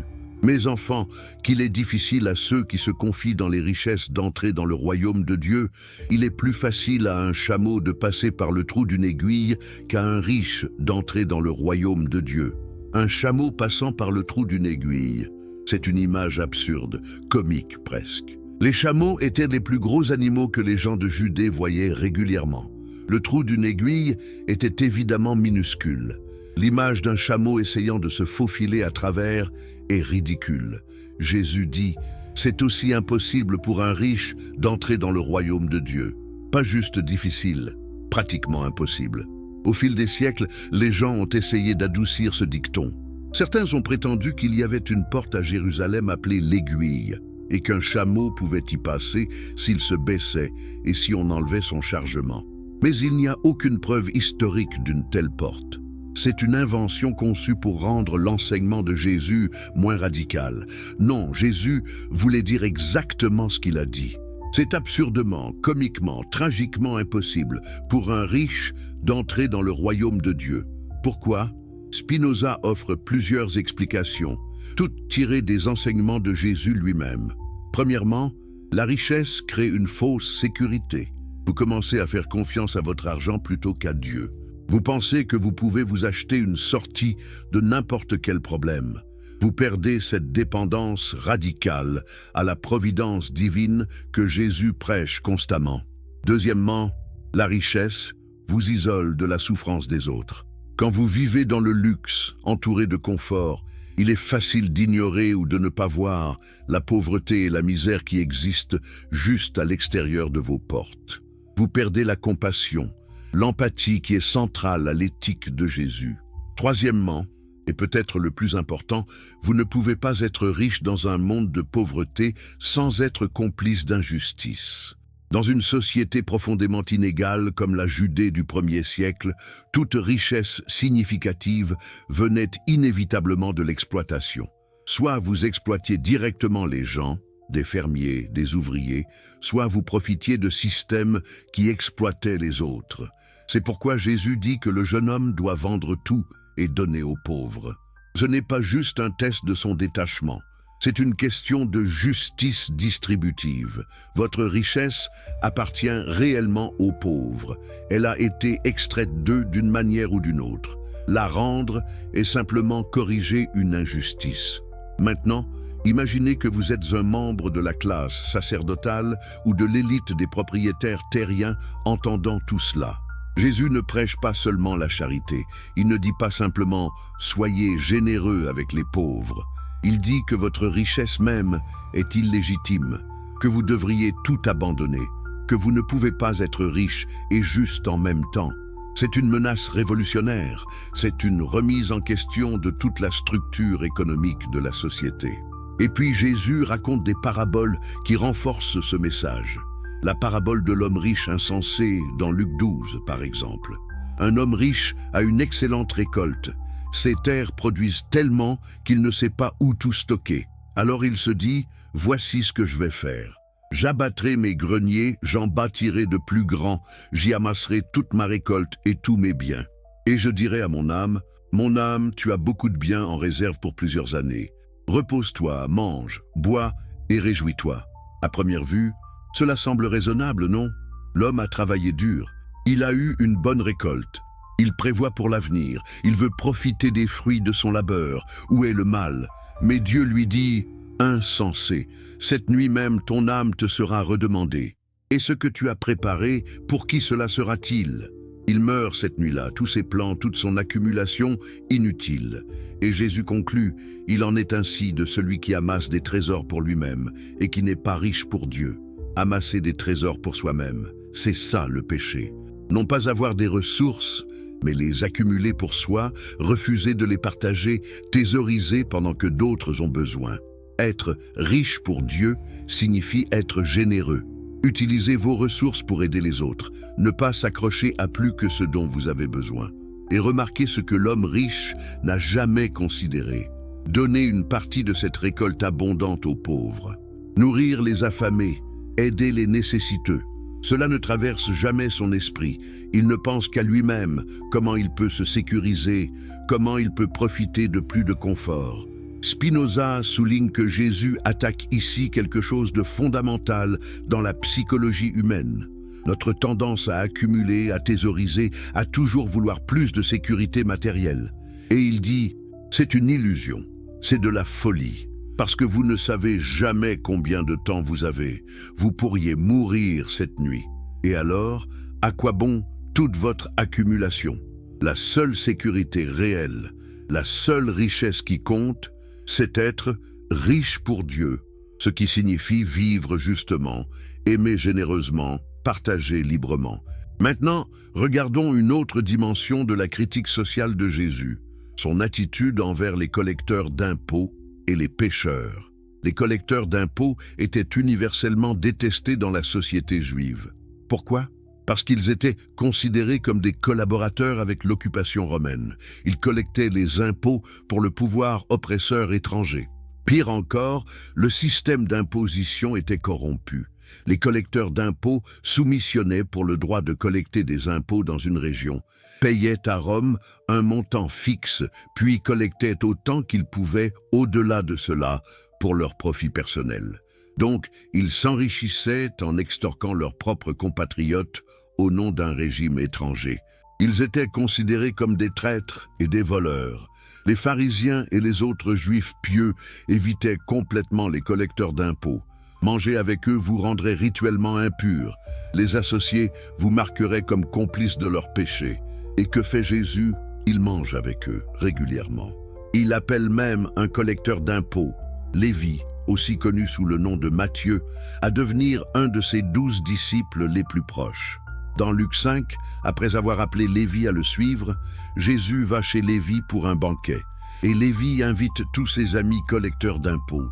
C'est comme un rassemblement de collaborateurs et d'exploiteurs. Les pharisiens et les scribes murmurent contre les disciples de Jésus. « Pourquoi mangez-vous et buvez-vous avec les publicains et les gens de mauvaise vie ?» C'est une question légitime selon leurs normes.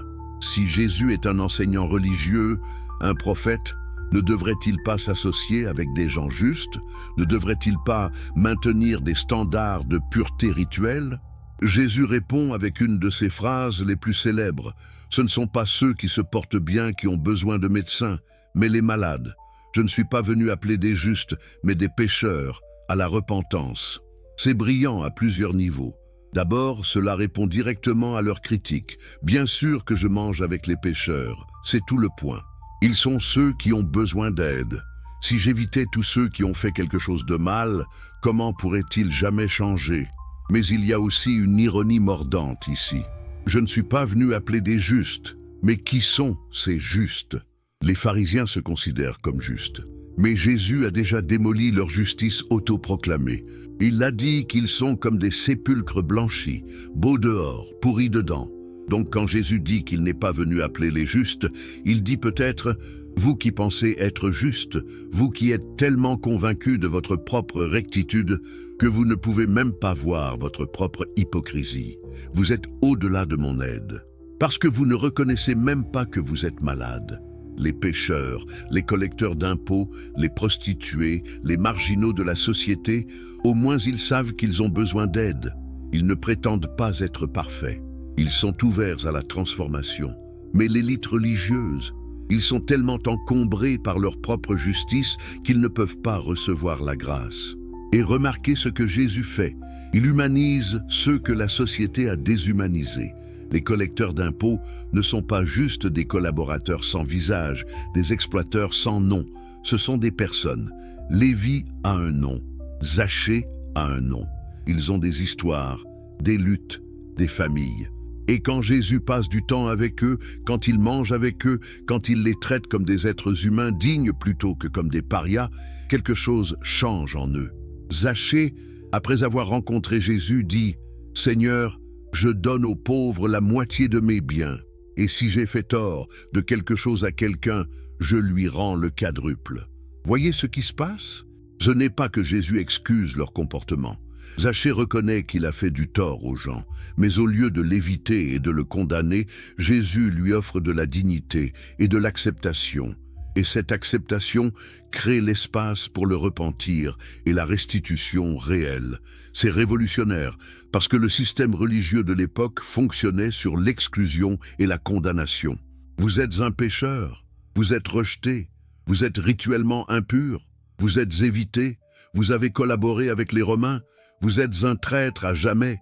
Jésus dit non. L'inclusion radicale, l'acceptation radicale, l'amour radical, c'est ce qui transforme les gens. Pas la condamnation, pas l'exclusion. Et cela menace profondément le système religieux. Parce que si les pécheurs peuvent être acceptés sans passer par les canaux officiels de repentir et de purification, sans apporter les sacrifices appropriés, sans suivre les rituels prescrits, sans obtenir l'approbation des autorités religieuses, alors à quoi sert le système?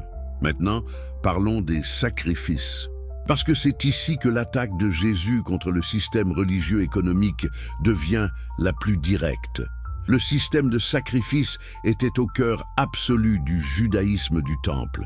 C'était comment les gens expiaient les péchés. comment il remerciait Dieu, comment il scellait les vœux, comment il se purifiait de l'impureté rituelle. Et comme nous l'avons déjà discuté, c'était une entreprise massive. Le temple fonctionnait essentiellement comme un abattoir industriel. Pendant les grandes fêtes comme la Pâque, des dizaines de milliers d'animaux étaient sacrifiés en quelques jours. Le sang coulait dans des canaux spécialement conçus. La fumée des autels remplissait l'air. L'odeur de chair brûlée imprégnait la ville. Et chaque sacrifice signifiait de l'argent pour les prêtres. Ils recevaient des portions des animaux sacrifiés.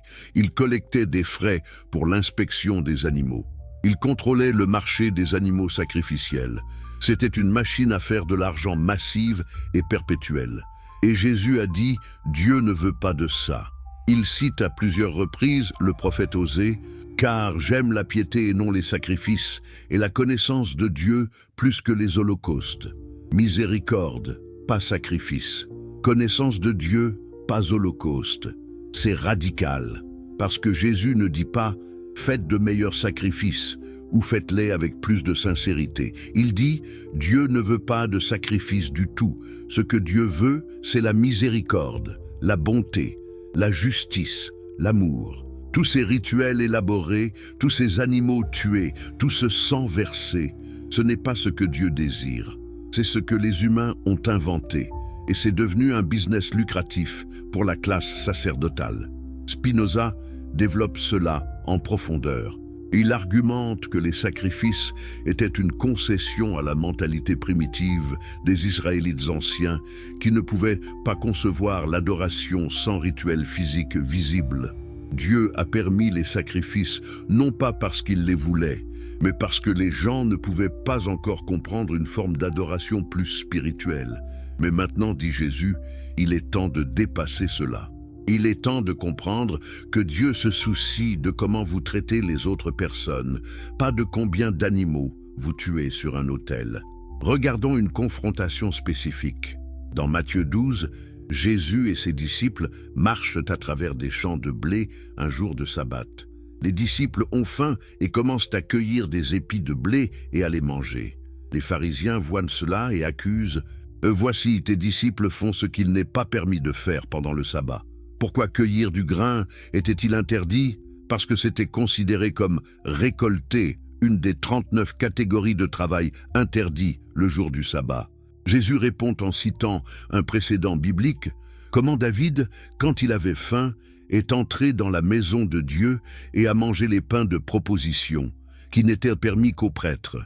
Puis il dit, ou n'avez-vous pas lu dans la loi que, les jours de sabbat, les sacrificateurs violent le sabbat dans le temple sans se rendre coupables? C'est intéressant.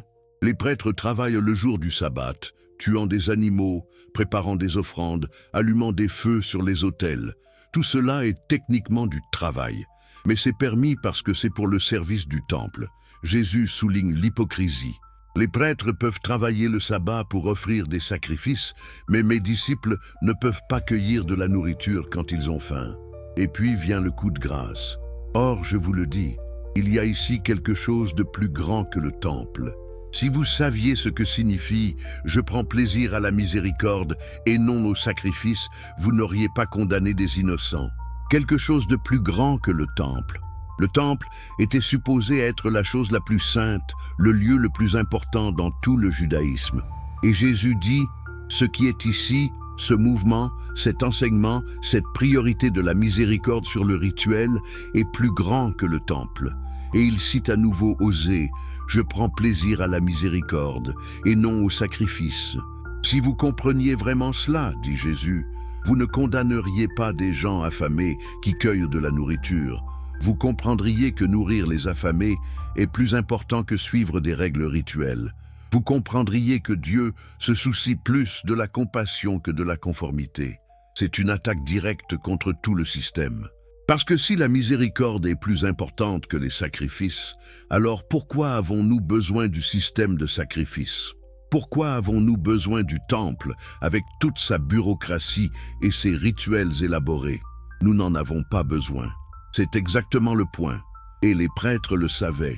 Il savait que si les gens acceptaient vraiment l'enseignement de Jésus, que Dieu veut la miséricorde, pas les sacrifices, que vous pouvez vous connecter avec Dieu n'importe où, pas seulement au temple, que vous n'avez pas besoin d'intermédiaires sacerdotaux, que la vraie pureté est intérieure, pas rituelle, alors tout leur système s'effondrerait, leur richesse s'évaporerait, leur pouvoir disparaîtrait, leur raison d'être cesserait d'exister. Alors, qu'ont-ils fait? Ils ont comploté pour tuer Jésus. Regardons les derniers jours, après la purification du temple, après tous ces affrontements avec les pharisiens et les scribes, après toutes ces dénonciations de l'hypocrisie religieuse et de l'injustice économique, les autorités décident, cet homme doit mourir. Le Sanhédrin, le conseil gouvernant composé des grands prêtres, des anciens et des scribes, se réunit. Jean 11, 47, 48 enregistre leur raisonnement. Que ferons-nous? Car cet homme fait beaucoup de miracles. Si nous le laissons faire, tous croiront en lui. Et les Romains viendront détruire et notre ville et notre nation. Remarquez l'ironie. Ils ne sont pas concernés par la vérité de l'enseignement de Jésus. Ils ne se demandent pas, est-ce qu'il pourrait avoir raison? Est-ce que nous sommes vraiment hypocrites? Est-ce que notre système est vraiment corrompu? Non, ils sont concernés par le pouvoir et l'autopréservation. Si tout le monde croit en Jésus, les Romains verront cela comme un mouvement politique de masse et interviendront. Nous perdrons notre position privilégiée, nous perdrons notre pouvoir. Le grand prêtre Caïphe dit alors, « Vous n'y entendez rien, vous ne réfléchissez pas qu'il est dans votre intérêt qu'un seul homme meure pour le peuple, et que la nation entière ne périsse pas. Un homme doit mourir pour le bien du système. Un homme doit être sacrifié pour préserver l'ordre établi. » C'est le calcul cynique de toute élite dirigeante face à une menace révolutionnaire. Éliminer l'individu pour sauver le système. Donc, ils complotent. Ils trouvent un traître parmi les disciples de Jésus, Judas, qui les trahira pour 30 pièces d'argent. Ils l'arrêtent de nuit quand il n'y a pas de foule pour protester. Ils tiennent un procès rapide et irrégulier.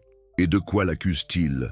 Initialement, ils essaient de blasphème, affirmant être le Fils de Dieu, menaçant de détruire le temple. Mais ces accusations ne tiennent pas bien. Les témoins se contredisent. Finalement, ils l'amènent à Pilate, le gouverneur romain, avec une accusation politique. Il prétend être le roi des Juifs. Il incite les gens à ne pas payer d'impôts à César. Il provoque une rébellion. Ce sont des mensonges, bien sûr. Jésus n'a jamais mené une rébellion politique. Quand on lui a demandé s'il fallait payer des impôts à César, il a dit « Rendez à César ce qui est à César ». Il n'a jamais essayé d'établir un royaume terrestre. Mais les accusations politiques sont ce dont les Romains se soucient. Pilate ne se soucie pas des disputes théologiques juives, mais un prétendu roi rival. Quelqu'un défiant l'autorité romaine, ça, c'est dangereux. Donc Jésus est condamné, pas vraiment pour blasphème, pas vraiment pour rébellion politique, mais parce qu'il était une menace économique et institutionnelle pour l'establishment religieux qui contrôlait la Judée en collaboration avec Rome. Et il meurt sur une croix, la forme d'exécution romaine réservée aux esclaves rebelles et aux insurgés politiques. C'était conçu pour être aussi brutale, humiliante et publique que possible. Un avertissement à quiconque d'autre pourrait penser à défier Rome ou ses collaborateurs locaux. Et au moment de sa mort, quelque chose de remarquable se produit. Les 3 évangiles synoptiques le rapportent tous. Le voile du temple se déchire en deux, de haut en bas. Ce voile massif, certaines sources disent qu'il faisait 20 mètres de haut et plusieurs centimètres d'épaisseur, qui séparait le Saint des Saints du reste du temple. La barrière symbolique entre Dieu et l'humanité. Le rideau que seul le grand prêtre pouvait traverser une fois par an avec le sang du sacrifice. Il se déchire, de haut en bas, pas de bas en haut, comme ce serait si un humain le déchirait. Le symbolisme est clair. Dieu déchire le voile. Dieu abolit la barrière. Il n'y a plus de Saint des Saints. Il n'y a plus d'accès limité. Il n'y a plus de médiation sacerdotale nécessaire. Le chemin vers Dieu est ouvert à tous. L'auteur d'Hébreux, dans le Nouveau Testament, développera plus tard ce thème. Ainsi donc, frères, nous avons, au moyen du sang de Jésus, une libre entrée dans le sanctuaire par la route nouvelle et vivante qu'il a inaugurée pour nous au travers du voile, c'est-à-dire de sa chair. Le voile est déchiré, le nouveau chemin est ouvert. Tout le système de temple, de sacrifice, de médiation sacerdotale, tout cela est rendu obsolète. C'est exactement ce que Jésus avait enseigné, c'est exactement ce pourquoi il était mort. Et dans une ironie historique suprême, 40 ans plus tard, les Romains détruiraient physiquement le temple, littéralement pas une pierre sur une autre, exactement comme Jésus l'avait prédit. Le système que Jésus avait défié spirituellement et éthiquement serait détruit physiquement. Et le judaïsme survivrait en devenant exactement ce que Jésus avait préconisé. Une religion de l'esprit, de l'éthique, de l'étude, pas une religion de temple, de sacrifices et de prêtres. Mais voici l'ultime ironie, celle que Spinoza ne cessait de souligner. Qu'a fait le christianisme?